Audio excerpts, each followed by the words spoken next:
Hello, my dear friends. I'm happy to see you here in my YouTube channel, Ageless with Dr. Jana Janovska. And today I'm honored to have a special guest, Professor Uwe Nixdorff, also my colleague from European Prevention Center.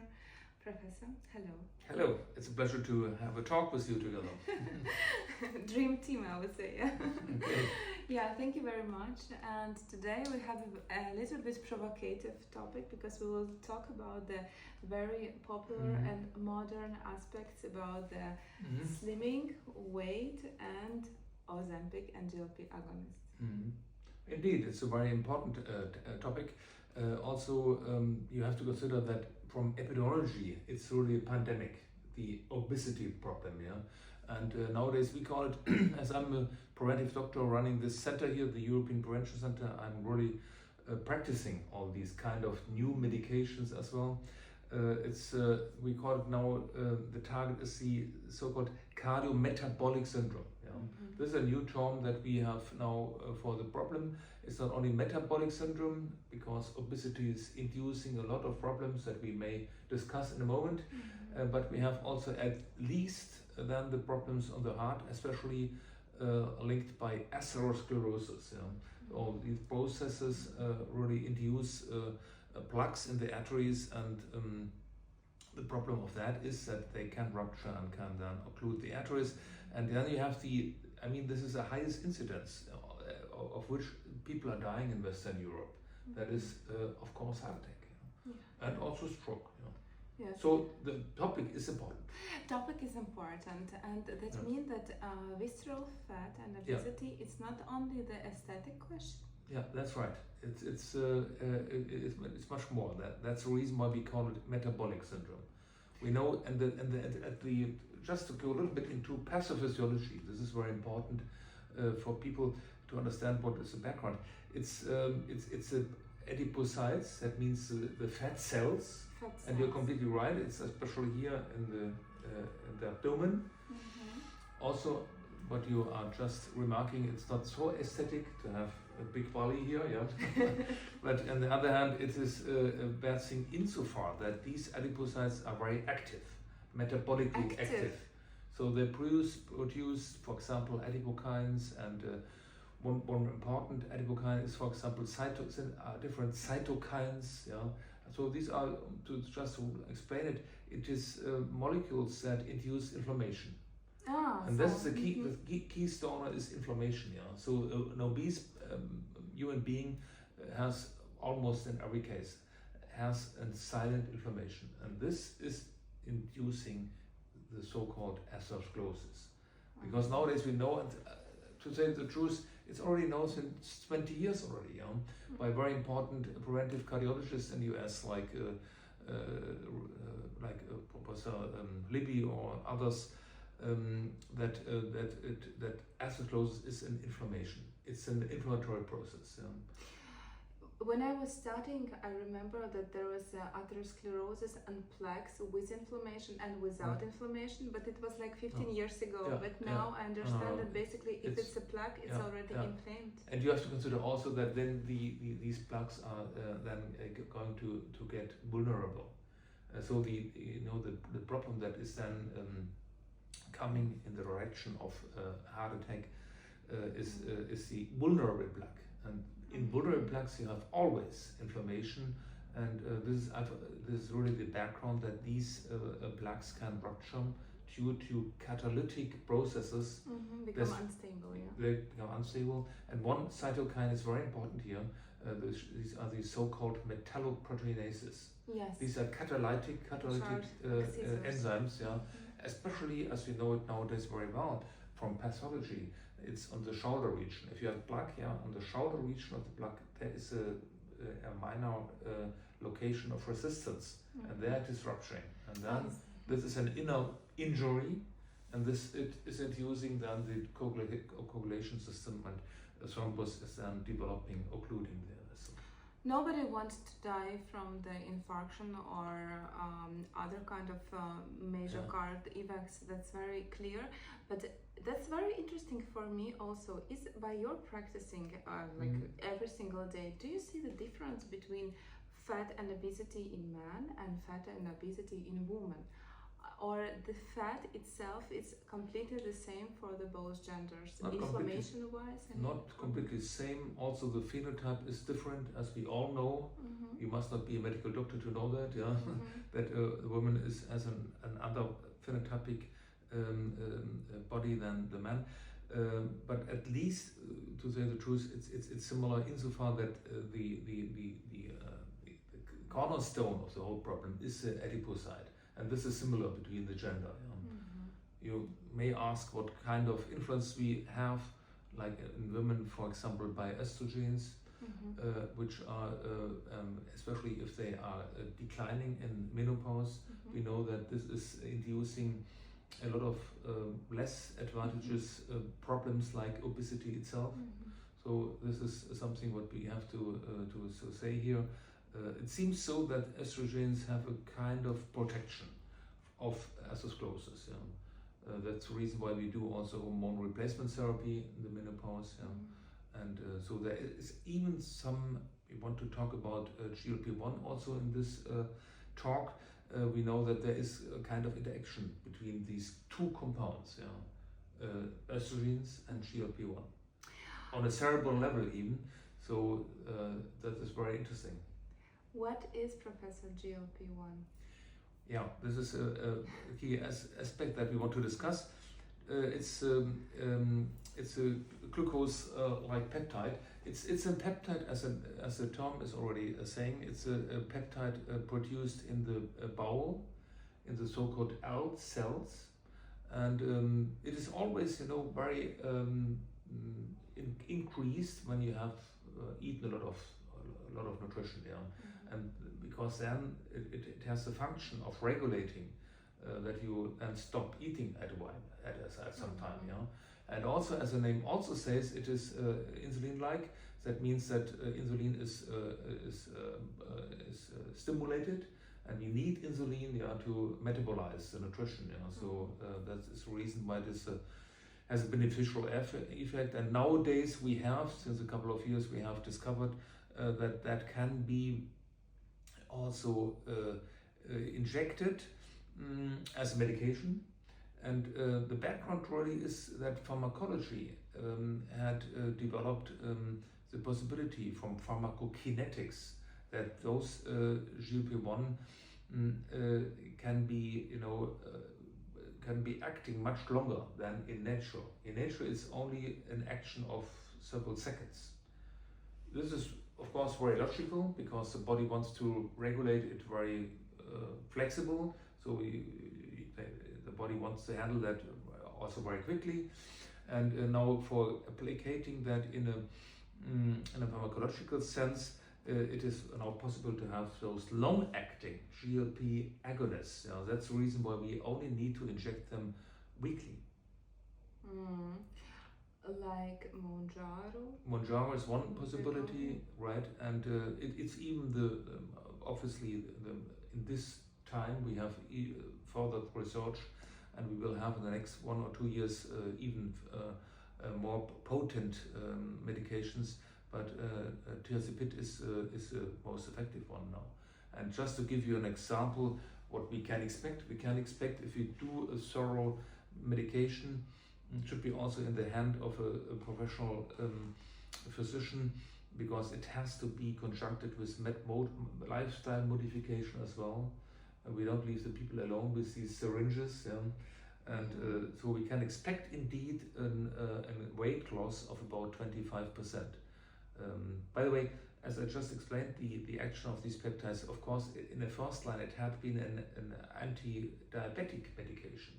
And it is only after that one has experienced and recognized that it can lose weight due to this insulinotropic action.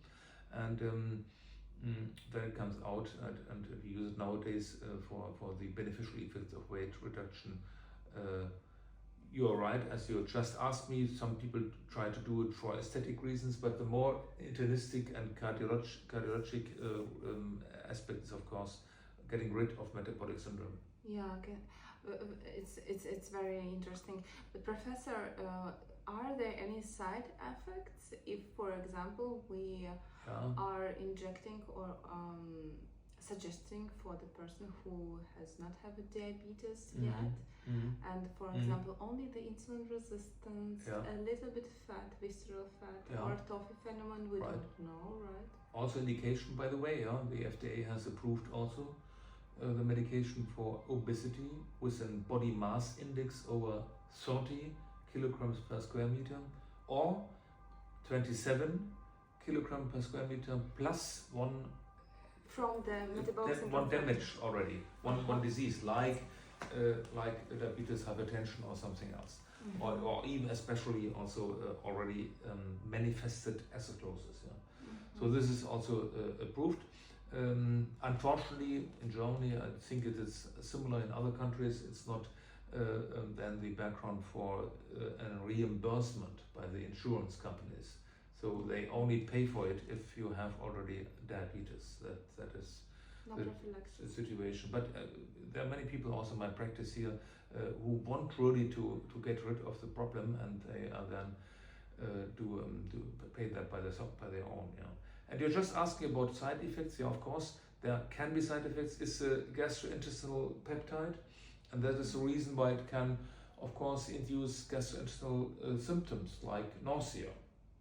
And very seldomly, I've noticed that also already, in single cases, even vomiting. But it's very seldomly, and that's the reason, by the way, that we are increasing the dosages in a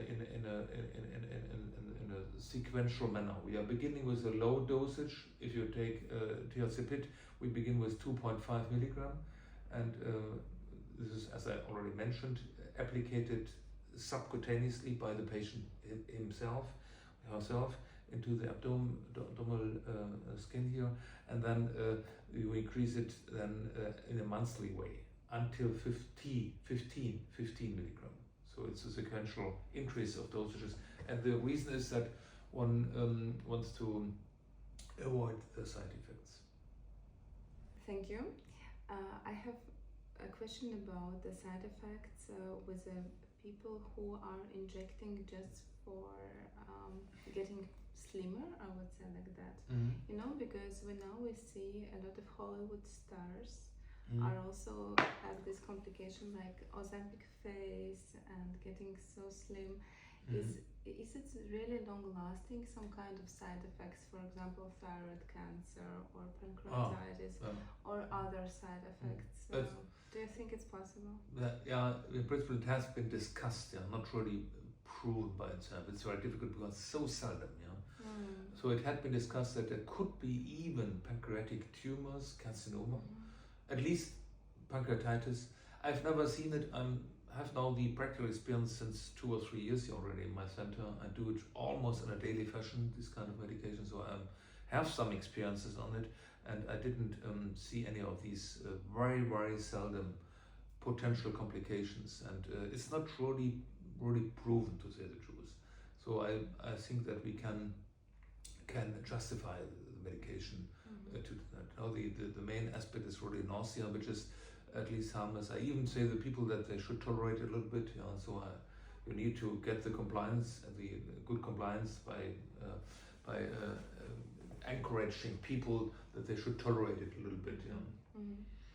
And when you are prescribing this medicament like GLP-1 agonist, are you also suggesting some kind of changes, as you mentioned, lifestyle changes? Of course, very important. What is important? Very, very important. This question is a very good question and very important.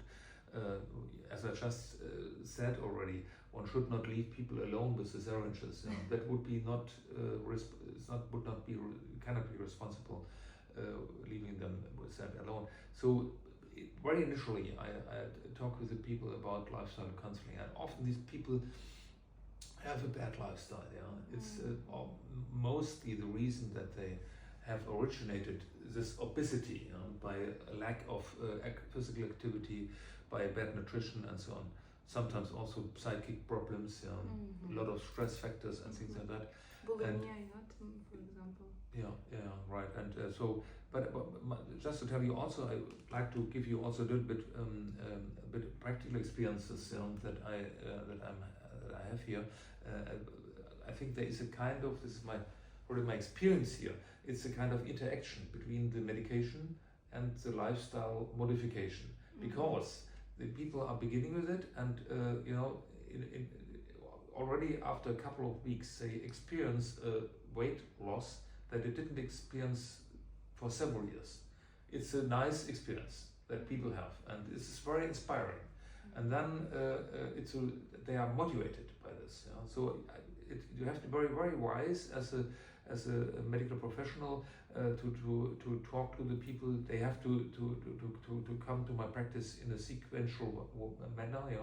So I see them every 3 months, and then I'm really encouraging them that they should, of course, do, and we have also evidences for that. They do physical activity and offer also good nutrition. Just to make it short, physical activity would mean at least 150, better 300 minutes physical activity endurance training in the week. In addition, with 2 times a week of resistance training as well. That would be a kind of recommendation that is evidence-based also by the ESC guidelines of cardiovascular prevention. And then for nutrition, of course, which is very helpful in the whole process, is that they should avoid carbohydrates, of course, especially carbohydrates with high glycemic index. So they should eat a lot of fibers, that is very good, nuts is very good, vegetables very good, fishes and so on, but they should of course avoid sweets. Pizza and pasta. Pizza and pasta, that's not very good. Yeah, Professor. I would like to ask also about who should not take GLP-1 agonists. Yeah, at least I don't see really relevant contraindication to the truth, because it's an important interaction with the metabolic process of someone who is obese, and so I don't see it really. It's more than in single cases we have the side effects where you disrupt the medication. If nausea is developing even to vomiting, I have some single cases where I have been obliged and forced to stop the medication. But it's very seldom. So I don't see really a contraindication for it. Well, of course, we are not talking about relevant problems like pancreatitis. Of course. People with diabetes mellitus type 1 are not included in the indication. We are talking only here of diabetes mellitus type 2. That is also maybe important to know. So this is just the things. We have also be a little bit careful in depression. Maybe we know that this is can also be a little bit, especially in the initial period of the medication, a problem that people can get depressive. So we have to be careful of that as well. And maybe for the topic that you are interested from gynecology, for example, as well, we have to look for if women have oral contraception, for example. We have to be aware that that there is some interaction, and these women may potentially, you have to control that by laboratory data, of course. They have to adjust their doses of hormone therapy. So also similar thing is true in hormone replacement therapy. So there is some interaction. It is well known that there is even an interaction in cerebral structures like the hypothalamus. Some interaction between these GLP peptides and estrogen. Maybe in the future it will be hormone of the youth. Peptide of the youth. I know that there are some companies also considering already to combine it, both, and so there's a lot of going on. So the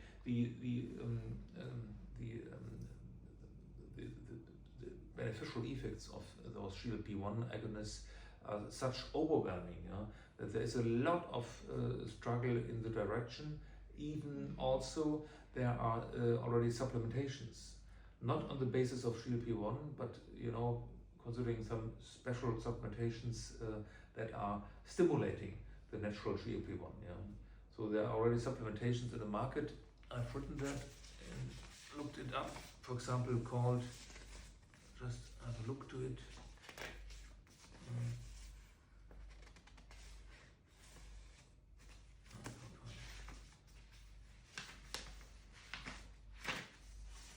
No, sorry, I don't find it, but I've seen in the market. Maybe here.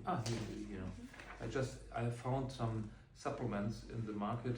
That's interesting. Just to say some of, name some of them. GLP-1 balance. Look at the name GLP-1 balance. GLP formula.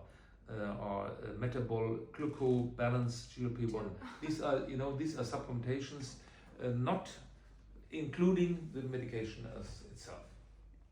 Okay, it's like a little bit also marketing trick, so we have to be very careful, to understand, yes, not to damage our liver, because also this whole supplementation should be very necessary to check it.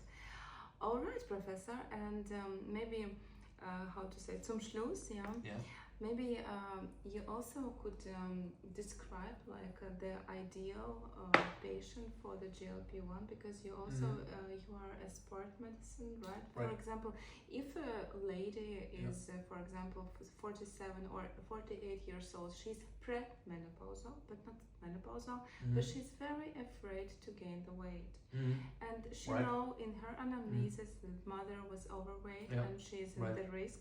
But she wants to take, for example, GLP-1 in a prophylactic manner, but she don't have a problem now at the present moment. What would you think in this prophylaxis manner and also preventative? You are just naming typical gynecologic situations that are well known, especially if women are coming into the menopause. They have often a problem with gaining weight because due to the decline of estrogens.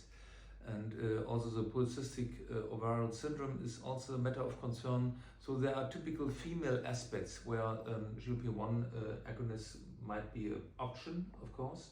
And it is really advisable that one should think of that compound in these specific situations. Also, I've mentioned that already, that we know that there is a good interaction, a positive interaction between both.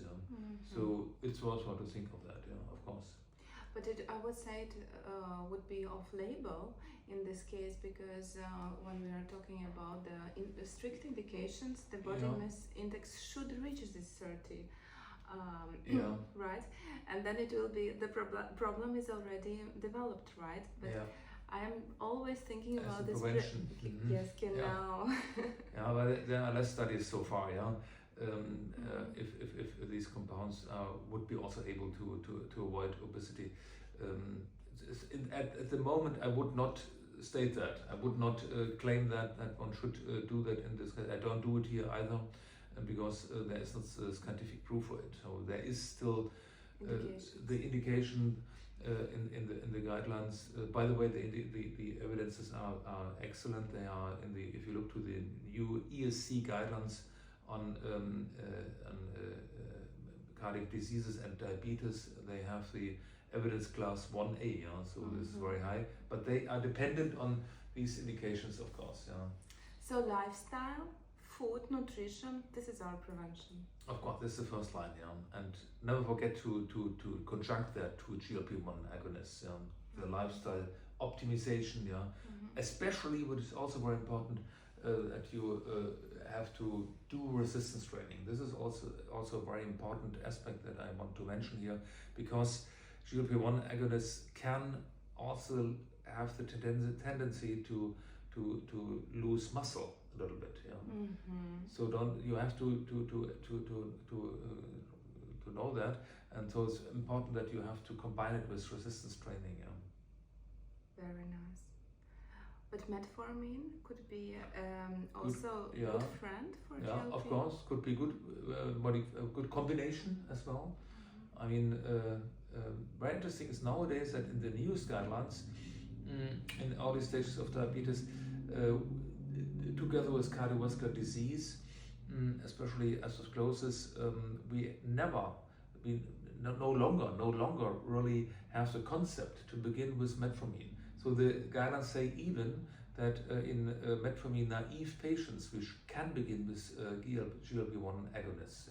Also SGLT2 inhibitors, another compound that we have not discussed today, but this may be given in the first line and metformin in the second line. But you're right, the combination is good.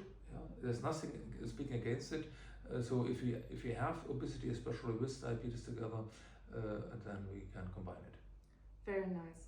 Thank you very much, Professor. I think all questions are covered, and I think this topic is really very hot.